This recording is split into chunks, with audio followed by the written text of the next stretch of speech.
예, 최근 뭐 친환경 가운데 태양광이나 풍력이라 이러는 쪽은 많이 얘기했는데요. 수소 얘기가 지난주부터 다시 좀 올라오죠. 정부가 수소 강국 도약을 위한 성장 전략을 발표했는데요. 수소 관련된 이야기 이전에도 많이 봤죠. 재점검하면서 투자 전략 모색하겠습니다. SC 글로벌 센터 김선규 소장님 모셨습니다. 어서 오십시오. 안녕하세요. 원전에 대해서는 지금 정부가 뭐 수출 장려하고 여러 정책 쓰면서 성과도 나고 있는데 수소에 대한 기본적인 지금 현 정부의 방침은 어떤지부터 얘기를 하고 들어가는 게 좋을 것 같아요. 예. 지금 9일에 그 국무총리실, 그 한덕수 국무총리실에서 이제 제5차로 해서 그 수소경제위원회를 개최를 했습니다. 그래서 이걸로 했을 때 앞으로 화석연료, 특히 이제 그 석탄과 그다음에 이제 천연가스로 하는 이 발전을 이제는 친환경 청정에너지로 전환을 하겠다. 그래서 여기 했을 때 원전뿐만 아니라 이제는 뭐 이제 그 말씀하셨던 대로 태양광이나 풍력 그 이외에도 지금 이제 수소 연료 전지를 활용한 이런 청정에너지로 이제는 전환하겠다라는 걸 이야기하는데, 이제 여기서 더 중요한 거는 수소에 대해서 이동 수단에 대한 보급, 쉽게 얘기해서 수소차, 연료 전지차를 더욱더 확대 보급을 하겠다라는 거를 이제 좀 천명을 했다라는 거를 이게 제일 중요한 포인트다, 이렇게 보시면 되겠습니다. 수소를 만들어내는데 몇 가지 이제 방법들이 있는데요. 소위 색깔로 구별하지 않습니까? 예. 그레이 수소, 그다음에 뭐 블루 수소, 그린 수소. 최근에 이제 청정 수소.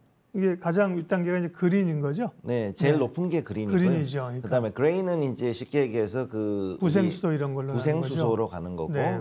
이제 블루로 가는 거는 여기서 이제 우리가 보는 그 친환경 전력을 가지고 이제 어느 정도 활용을 하고 그렇게 해서 가는 그다음에 이제 전기를 가지고서 하는 그런 쪽으로 더 보고 있습니다. 혹은 뭐 LPG로 해서 수소 만든다든지 이런 거 이제 블루로 들어가는 거 아니겠습니까? 네, 맞습니다. 네. 그런 쪽으로 들어가는 거고요. 네. 그래서 그 동안에 이제 수소를 진정한 수소를 만들어내기가 좀 어려웠었는데 계속 그 고민들과 발전 단계들이 나오는 것 같아요. 말씀을 꺼내서 말씀하십시오. 맞습니다. 그거에 맞고요. 지금 그래서 되게 중요한 거는 이제 2030년까지 해서 수소 경제를 이제 본격화하겠다라는 게 이제 정부의 의도거든요. 그러니까 이거를 맞추는 게 앞으로 어떤 그 목표를 이제 좀 제시를 했다라는 게 좀 중요하다, 이렇게 보시면 되겠습니다. 네. 그러면 지금 정부가 내놓은 중장기 성장 전략 구체적으로 어떤 내용들이 있는지, 그 다음에 이 로드맵이 실현 가능성이 어느 정도 있는지 평가해 주십시오. 일단 전체적으로 봤을 때는 우선 그 구체적인 목표를 내놓은 건 좋은 성과인데 문제는 여기에 대해서 이제 정말로 진정성 있게 가려면 크게 두 가지가 성립이 돼야 됩니다. 네. 첫째는 뭐냐면은 이제 정책을 제대로 하기 위한 이제 관련된 제도하고 법규가 확실하게 잡혀야 되는 거고, 두 번째는 이제 거기에 대한 예산이 얼마나 들어가느냐에 대한 거거든요. 그래서 여기에 대한 거를 가지고 봤을 때는 이제 지금 그 목표는 이렇게 나와 있는데 여기에 대해서 앞으로 이제 어느 정도의 자금과 그다음에 그 법제가 될 것인가는 좀 지켜봐야 되는 겁니다. 그래서 현재 그 정부가 액화 수소 충전소가 지금 한 충전소 같은 경우는 이제는 한 10개 정도밖에 없었는데 이제 70개까지 이제 보급을 늘린다. 즉 7배 정도를 늘리고, 그다음에 2036년까지 해서 전체적인 그 청정 수소 발전, 그러니까 수소 연료 전지로 하는 발전 비중을 7.1%까지 늘린다니까 굉장히 지금 높은 거죠.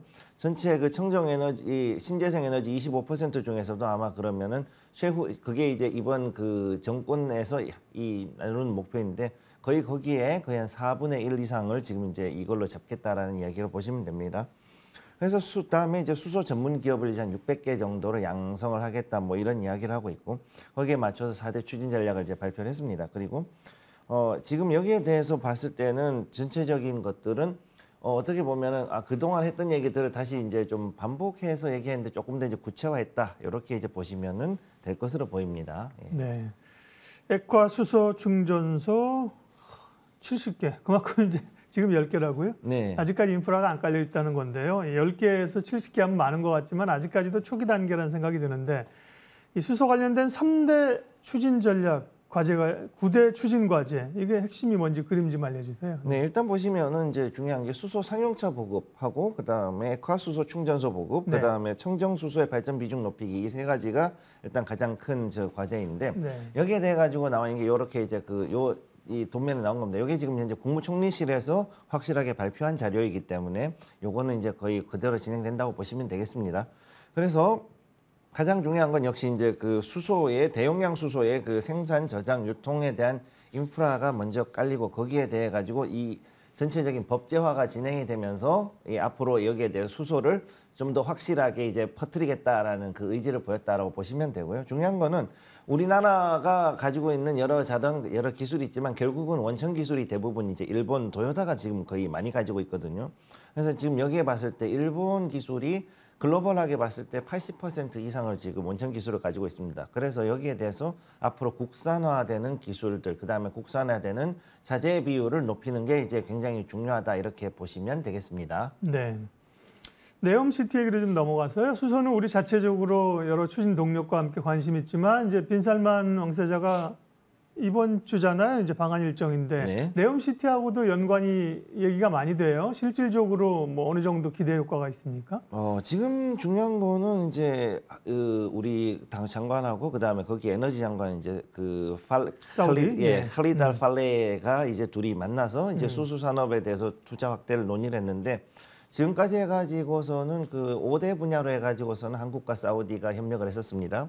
그런데 여기서 이제 중요한 게 에너지 분야를 별도로 분리하고 추가로 이제 문화라든가 이런 걸 좀 더 늘려가지고 이제 7대 분야로 분야 자체를 확대를 시켰습니다. 그래서 그만큼 이제는 그 에너지를 굉장히 중요하게 생각하고 있는데 여기서 봐야 될 게 이제 이 2년 전 정도부터 해서 이제 그 현대중공업 지주, 그냥 HD 현대죠. HD 현대가 이제 사우디하고 해가지고서는 아람코와 이 수소 밸류 체인을 만들어 놓고선 여기에서 굉장히 그 여러 가지 협력을 하고 있었는데 이게 앞으로 좀 더 확대가 될 수 있다. 특히 이제 네옴시티로 갔을 경우에 청정 에너지를 굉장히 중요하게 생각하고 있다 보니까 여기에 대한 그 인프라라든가 여러 가지 그 시설들, 그다음 여기에 또 수소 자동차를 어떤 식으로 구상을 할 것이냐 이걸 지금 굉장히 중요하게 보고 있습니다. 중요한 건 이 네옴시티가 굉장히 길쭉한 구조로 돼 있거든요. 170km 정도. 그러니까 이 긴 구간을 물론 이제 고속철도 지나갈 수 있지만 이 구간에 평평하게 170km 구간이라 그러면 굉장히 그 자동차를